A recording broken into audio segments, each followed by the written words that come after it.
Hey guys, update ako dito sa Pausalud Project. Dito ako sa Crimson. It's New Year's Eve and gusto ko lang magpasalamat uli at upaw na po. Ayan na, yung araw tumatalab na sa ulo ko.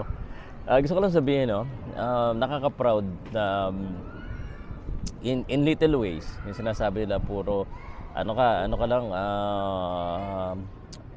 wala yan pera-pera o kaya pinapakita mo lang yan, pa-hype. Pero gusto ko lang i-share po, no, sa panahon ngayon, pagpalagay na natin hindi ganong kalaki, significant tong ginawa ko. But sa panahon ngayon na napakarami ng bashers, ng mga haters po, ng mga kung sino man, it's a big deal to show support dun sa ating kababayan.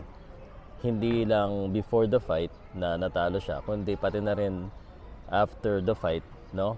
So, nakaka-proud actually na pagkatapos kong magpakalbo, ang daming supporters na nagsasabi, "Sir, may isang salita ka, sir, bagay sa'yo yung gupit mo. Okay lang yan, sir." Sa akin kasi, no, yung sinabi ko nung isang beses na alam ko na posibleng makalbo ko. I took the risk. Actually, okay na ako sa haircut ko yung parang army cut, yung dito natitira yung buhok. Kaso, for to show support,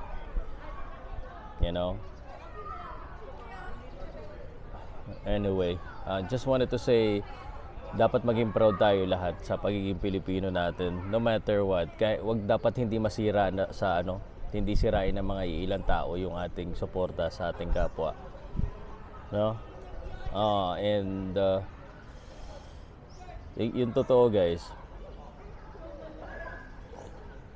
palagay ko dito sa channel na to, it's more on yung travel vlog pa rin natin, tapos showcase yung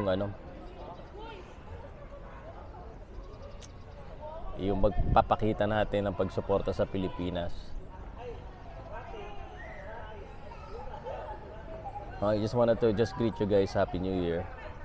Yun lang.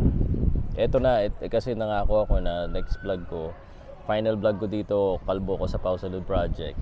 Tulungan nyo rin ako dito sana. Hindi ko alam kung ano ba yung magandang i-vlog ko dito sa channel na to eh. So,